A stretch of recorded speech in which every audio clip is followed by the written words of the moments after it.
And it's really going to be all about, okay, so you got the deal. Tonight's all about how to get it funded. You got the deal. You know how to get it funded. Now what the heck are you going to do with it? Are you going to wholesale it? Are you going to rehab it and flip it? Are you going to hold on to it and rent it out for yourself? What are your exit strategies? What is going to be the best situation for the specific deal that you're working on? And we're going to have Ken Olson, who is with the New England Group, come, and he's going to do that discussion. Ken's been in real estate, working with the REO market, working with the auction market for probably 25 years. So he's definitely an expert in the area, and if he ever gets here, I think he's stuck in traffic. He'll come up in a minute and talk about something else. All right, so a couple of months ago, my favorite helper, if you will, Dickens, said, hey, we need to do a market update. We used to do a market update every single month, and the market update goes over kind of what is the state of the union in this area. And Dickens, with the help of Addie, put together this presentation, and he's going to go over all this. So you just have to tell me, Dickens. Yeah, I'll tell you. Good afternoon, everybody. My name is Dickens. I'm a wholesaler. And today I'm going to be, we have 5 minutes. Yes. And, quick things.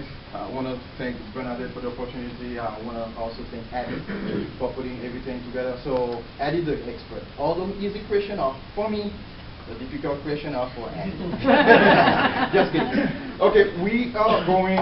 The presentation is about 2 parts: the state of the foreclosure market and what's going on in the what has been sold in the past month. Foreclosure market for this month up, way up compared to last year. When I say foreclosure market, that means how many people are here for the first time? So let's go through it rapidly. You know, if you know the foreclosure market, there's basically three big part of it. First thing, if someone has a mortgage and they cannot pay, the bank in Massachusetts have to have a petition to foreclose. The public information, and we collect it. The first thing, if from the petition, if nothing can be worked with the homeowner, they will have to foreclose, and the foreclose is done with, by an auction. And after the auction, what happened in Massachusetts with the auction, most of the what is going on in the auction, the bank buy them back. And when they have the property in their portfolio, you become an REO, which stands for real estate owned, and they have to, so most of them go to a real estate agent and put them back on the market. So that's the 3 sides. And when we put everything, those 3 sides, the 3 parts together, the numbers are way up compared to last year. For the Essex County, foreclosure activities are up by 218% compared to last year. And it's the same trend for the all 5 counties that we're going to see. Why? I'm sure everybody's asking, why? The numbers are not as high as they used to be in 2012, 2010, but they are getting up. First reason, obviously, there's people that still cannot handle their house, cannot save their house, economic wax. The second reason, some experts think that now the foreclosure market is going to a normal range. Banks are going after the property that has been logged in their inventory. So we're gonna see for the next month more petition, more auction going up. And when we put the numbers of auction is the number of auctions scheduled for the month.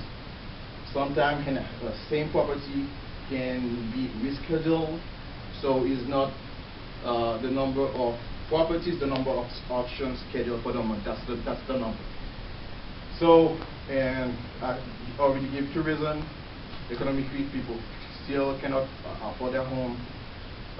Second thing, the bank are going, and we should see in the future a little bit rise in REOs, because a lot of experts think in the number of around 50% of the house or we foreclosed in Massachusetts are still occupied, and we think that by the number of foreclosure becomes normal, the bank now are going to move those inventory. So we can, Bernadette, you can go through and you can see all Middlesex counties. The numbers are compared to March 2012, 202% up, and it's the same trend. I'm just gonna let you see a little bit of that, but it's the same trend for the whole 5 countries that we're gonna see.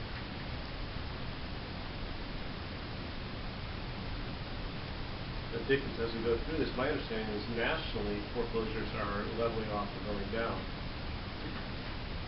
Yes, it is. Nationally, they are going a little bit down because there's some area that's going better, there's area that's still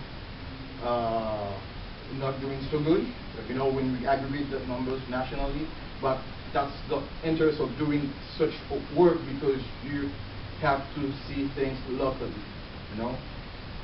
If you go to the Boston area and you see the number from 2012, I think that's the last presentation that we have for 2012.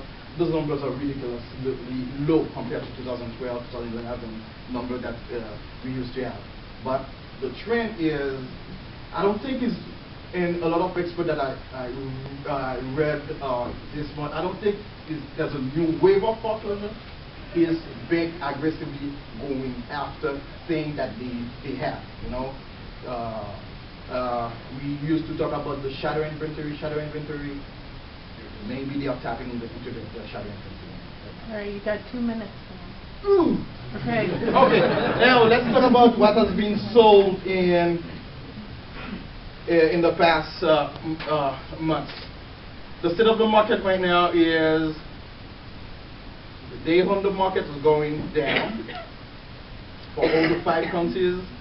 And in that presentation, we have the average, the number of properties sold last March compared to March 2012 are going down. That's when the inventory is going down. It is a bit lower. The Denver market is going lower, but the price is going up. That's when, as an investor, if you can find a property, you know, and within the market, you have a chance to do a profit. Even in, that's why it's very important to see that number. Clicking quick. That number. We also put the number, the price, the original listed price compared to the sale price. That's mean they go around 94, 97%. That's mean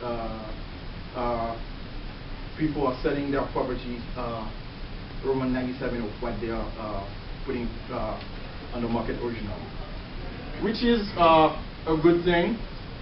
I mean, if you can find a property, if you can price it right, there's some life for us. And I'm just kind of flying through here. Yes, and basically, and the last thing I want to mention comes much by looking at a lot of data, much from this area at the beginning of the rise of inventory and price, you know. And I think this year it might be better because there's more confidence in the market. People think that the market is turning up, and more people are going to put their house in the market. And basically, the good thing today, we have a panel of people that don't talk about finance, and I'm sure they will talk about, you know, the downsides of what people think that might slow. Even though it's going up slowly. So I'm waiting. I don't know if you have any questions, so I have to go quick and condense everything. If anybody wants to look at the presentation, just send me an email. I will also have Diane upload it to the member area of the website so that you can go through the numbers and see it. And sorry, Dickens, you guys did a lot of work. Any questions so far? Okay. No? Okay, thank you Thank so you. much. Okay, next, we have all been following